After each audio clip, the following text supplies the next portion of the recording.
You are now live. Yay! Hi everybody, it's me, Lisa, the Love Coach, and today, after a lot of DMs about a reel that I did about breakups, I wanted to come on and do a live so that people can ask me some questions if they have them about breakups. I had a lot of people write me, wow. So this guy wrote me and he said that his ex-girlfriend texts him. They broke up, but the ex-girlfriend continues to text him for sex. So they have sex and then they go away and they don't talk until the next time she'll text him. And he's feeling that it's like not good for him. Like he feels like he just didn't know what to do. He's like, I don't know what to do. I mean, I want to have sex with her, of course, but he has deeper feelings for her, and I guess they broke up. I don't really know the whole deep story of it, but it's a thing. So I wanted to start by saying that if you are in a situation where you break up with somebody, the first thing you have to do is do not contact them for... I know people say like, oh my gosh, we were together for so long and like now there's nothing and it's horrible. This is the worst part. It's you have this intimate friendship, deep relationship. There's, physical aspect of it. And then just like that, you have this discussion and the relationship is over and all of that just poof goes away. But it doesn't, because it exists inside your mind, inside your heart. You're just, oh my God, what do I do, right? So this is the thing. The answer is not to be in contact with each other, helping each other get over each other. You can't do that. You have to have time for yourself to go inward, to heal. And when you are connected to this person and you still have sex with them, like you break up like this guy did, right? You break up and then 2 weeks later, oh, we should just hang out. And then you're having sex with them. It just makes everything confusing. And I went through this when I was, I was young. I was like 21, 22, and it was heartbreaking. I loved my, so this is crazy. So this was my ex-husband when he was my boyfriend. I was like 21, 22 years old, and my heart broke. I found out he was, considering seeing someone else. Devastated.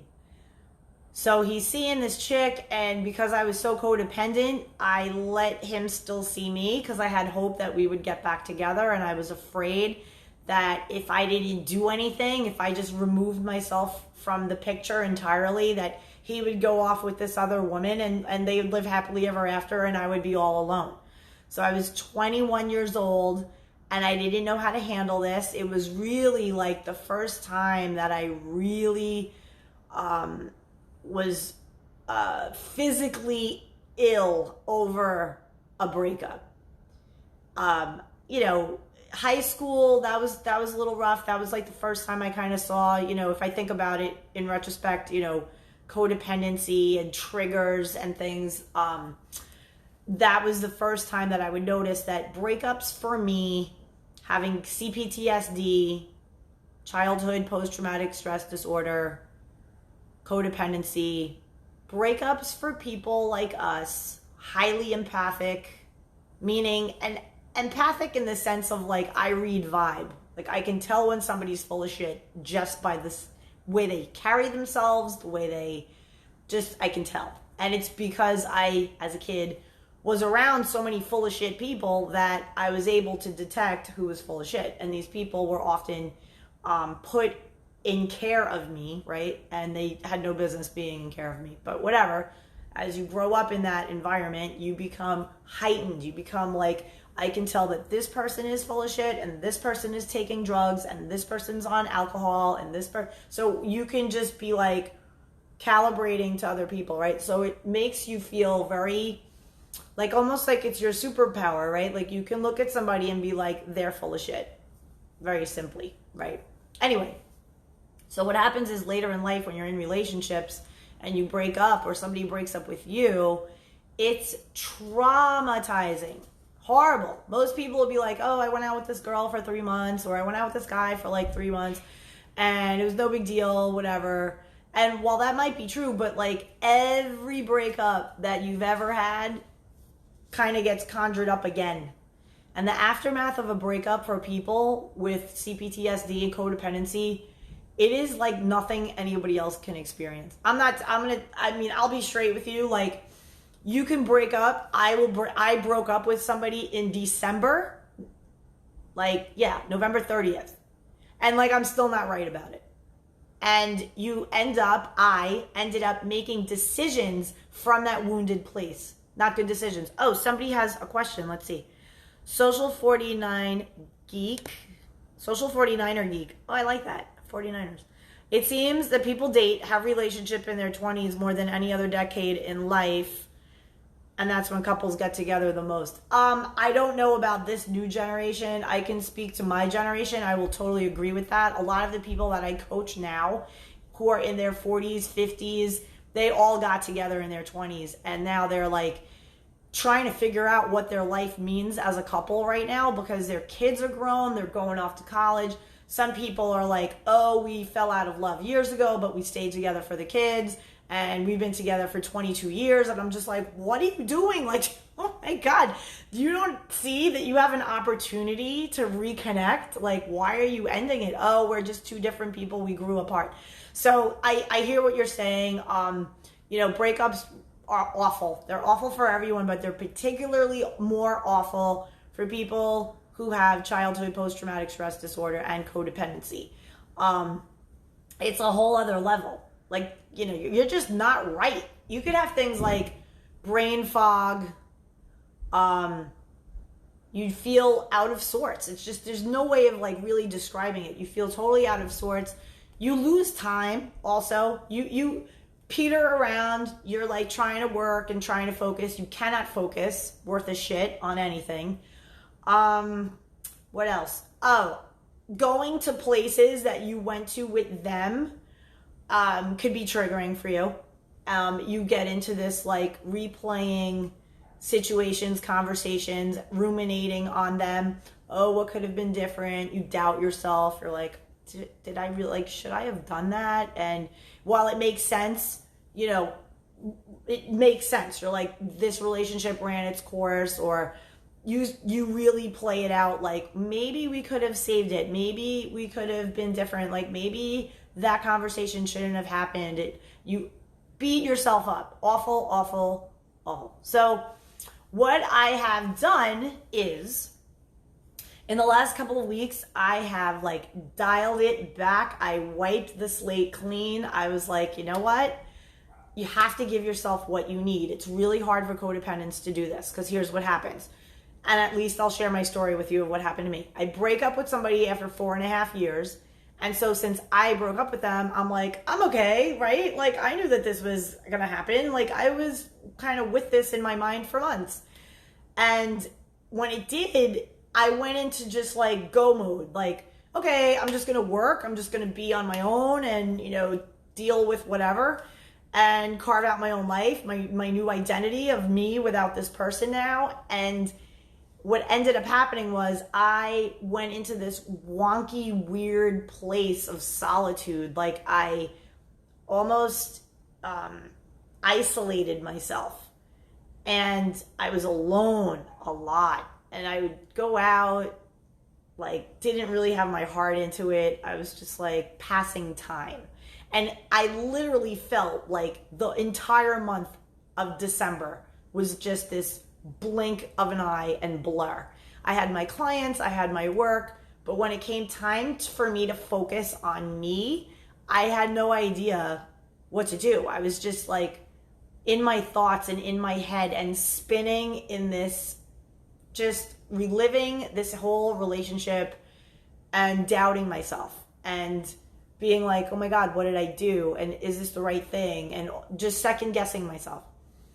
So then fast forward, I'm just, all right, I'm in no place to date anybody. I can't, I want to get my head straight and wrapped around all this. So I'm just, doing my content, doing my thing, serving other people.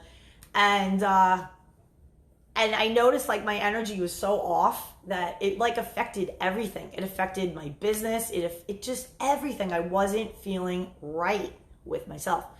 So then fast forward, I'm out and about. This is, January, late January. And I'm out and about and I meet this guy and he asks me to dinner and I'm like, okay. And that's part of what happens to people who have CPTSD. So you're out and about and you're minding your own business. You're like, actually, I was out to dinner with a digital marketer who I thought I was going to give some business to for my company. Okay. So I'm hanging out with this person talking about work stuff. And I go to the ladies' room and whatever, I meet this guy.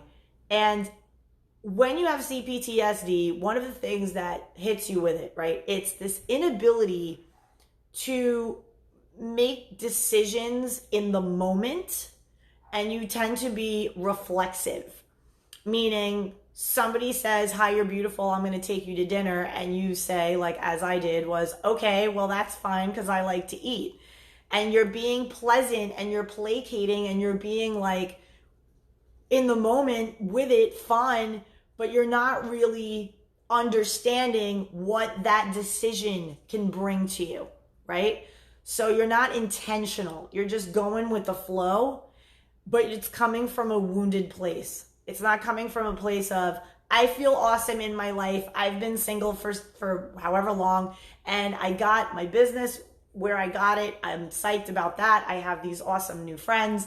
I feel so good in my life. I'm just going to go out and like, I'm open to starting to date again. I didn't do that. I didn't reach that. So it was as if I was reacting to someone from a wounded place. 2 weeks ago, prior to meeting this guy, I was asked out by somebody else and I went and it was a disaster. 2 weeks, disaster. This guy was hell-bent on forming like an instant relationship with me. He bombarded me. He wanted to see me like every day. And I was like, bro, I told you, like, I'm not ready to date. I just wanted to kind of hang out and meet new people and just take things super, super slow. Wasn't having it. Totally, like, I had to boundary up to this guy so much that I just ended it. I was like, you're not honoring my boundaries. I am not ready for this at all. So I pulled myself off. And then 2 weeks later, another dude comes at me. So my energy was very wounded. It was a very wounded energy. It was like predatory almost, like not me, but I was like prey because I was so hurt that all these dudes who were looking for like hurt, easy prey could come at me. And that's dangerous. Never, never, never, never. I mean, I know enough to know because of the work I do that I knew how to like cut it and draw the line for myself because I know boundaries and I've done a ton of boundary work. I do that with people. So like 2 weeks, I was like maybe, I don't know, 5 dates in 2 weeks with this first dude. And I was like, I'm not into this guy. And that's the other thing that you'll see happen with people with CPTSD. They will give people chances, right? They have standards. They know what they like, but they'll still say yes when they mean no, and they'll give people chances because they doubt themselves and they say, oh no, if I want a guy who's, 6 feet tall and like, no more than 200 pounds and really good looking and a good dresser who's, solo employed, works for himself, whatever, has a business, is all of these things, right? You will, not you, but people with CPTSD will second guess their standards and convince themselves or shit talk themselves into believing that their standards are too high and you're ridiculous for having standards. Look at this nice man. He's coming at you, simple, innocent, asking you for dinner. Doesn't mean anything. You could just meet a new friend. So that logic overrides the part of you that's like, no, I know what I like. This guy is not it. No, I'm not going to dinner with you. So when you are in this mindset of you just broke up with somebody and you're at this place within yourself where you're just wonky and wobbly, It's so important that you see what it is that you're doing and that you are kind to yourself, not beating yourself up, not punishing yourself, none of that, but that you're kind to yourself. So in the case of, going out, meeting people and whatever, you can do it, right? In that scenario, I can do it. I can be like, okay, I'll come out to dinner with you, cool. But as I'm in that situation and I'm asked the questions about what are you looking for and this and that, flat out honest, I just came out of something, long-term relationship that I wanted to go to another level. It didn't. There's a lot of disappointment that comes with that. And I didn't give myself the time to really be with that. And so I'm doing that now. And so it shouldn't take me very long. I mean, it'll take how long it takes. Because what I find interesting is that when you are in a place of, I'm just wiping it clean and I just want to be with me, that's when everyone wants to take you out. Everybody wants to hang out with you, right? It's like, I can't go anywhere without someone coming up to me and talking to me. And that's nice, a friendly vibe. So I've been using that for like business purpose, right? So like right out of the gate, I'm very open with what it is that I do. And the one thing that I'm keeping my eye on and my energy aligned with is the fact that people might be wanting to connect with me because they need a coach and they don't even know it. So for example, the other night, back in December, I was out and I met this guy and we were kind of like chatting every now and then in between, but like it never went anywhere. And then I think he started seeing somebody else and whatever. So we reconnect and we, went out to see each other again, whatever, this past Saturday. And that was when I was honest with him and I was like, this is where I'm at, right? And this is what I'm looking for. And I'm not looking right now because I'm kind of on like this massive halt. Like I'm not really drinking. I'm not really like, I'm going out, but I'm doing things for me. Like I'm going to eat beautiful food, taking myself out to dinners, going to the beach, this perfect spot of this beach that I really like to be at. It feels nice there. Just giving myself what I need. And that's where I'm at, right? So I said that and I owned it and I'm like, that's kind of where I'm at. And he's like, well, we could go out, I'd like to get to know you better. I mean, we don't have to label it anything. And I'm like, I am labeling it as friends. Like, period. Because that's what you have to do. You have to advocate for yourself. When you're going through the aftermath of a breakup and you are in your own space, in your own mind, and you're working through whatever it is that you feel that you need to make sense of, all the doubts, all the fears, all the parts of the relationship that you were replaying and you're like, why didn't I see that then? Like, what an idiot. I should have been out of there like 2 years before. Or why did I say this? I could have maybe saved it. Like we could have had different conversations. It's like Monday morning quarterbacking 4.5 years of your life. It sucks, but it's part of a process that, it's normal. Like it sucks, but you have to just work your way through it. That's the only thing that you can do. So luckily for me, I have, once I noticed that I prolonged healing of something because I was in like go mode, and I was like, I have a business to run. I have to just keep going. And I have to, what kind of content am I going to do now? These people are going to see me and I don't have a boyfriend. And like, who's going to hire a life coach who deals with dating and relationships if I'm not even in a relationship? All of this ridiculous mental crap. And I'm like, Lise, just be authentic. Like I prayed on it, right? And I was like, okay, girl, what if this is just a season for you to be with God? What if God is the one moving things away because you are on this divine assignment path that God's like, you need to give to the world and you need to serve the world. And right now you need to be single and you need to talk about how awful it is to go through a breakup and talk about how having CPTSD brings up when you have a breakup, every single past event, breakup, awful, like my divorce, like my other relation, everything comes at you like a tidal wave. And you just have to, like, you know, a hoarder. You have to look at all of this emotional crap and put it in garbage bags, decide what serves you, what's a good thing to keep, and then get rid of all the rest. You know, just like get it out, because that energy, not healthy for you, not good. So, you know, I was like, well, then that's it. So I wrote, and I was very honest about it. I'm like, I am going to be full on single indefinitely until I meet the person who is my last relationship. The next relationship I am going to be in, and I am declaring this right here on Instagram Live, and hi God and all my angels and everybody who gives 10 shits about me, I am declaring that the next relationship I am in and I am entering in is going to be my last. I am not interested in this 4-year thing and then it goes nothing. I know exactly what I want, and more so than that, I surrendered it to God. Before, it was all about Lisa making it happen, or oops, I just turned a corner and met someone, so now I'm on a date, and oops, now I'm in a relationship. Like, no intention. It just, happens. Now it's going to be a divinely guided matchmake from God.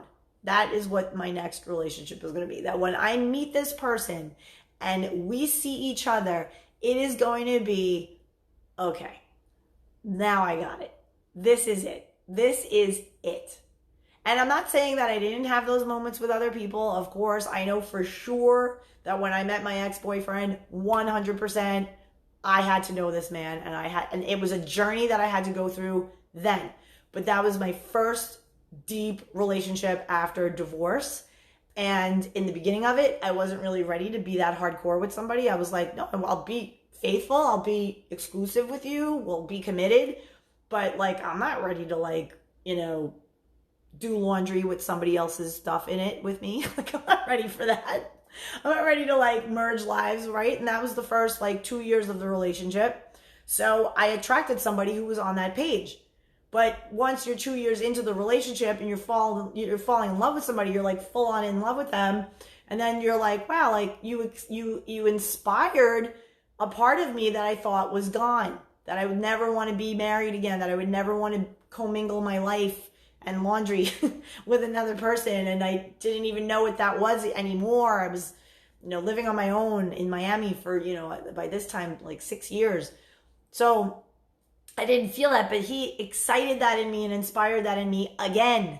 And so when you go to your person that you're with for, you know, 2.5 years, and you say this nice thing to them, and you're like, you know, this weekend was amazing. Like, I want this more. I want this all the time.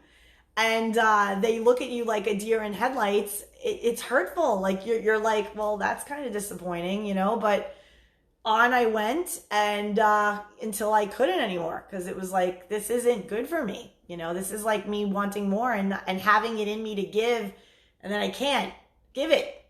And then it's like, you're not receiving it from me, right? So I felt bad. And then there was just other stuff, and we weren't connecting on it. It was just like massive values related stuff. It was just like growing apart in a really accelerated way. It was really sad.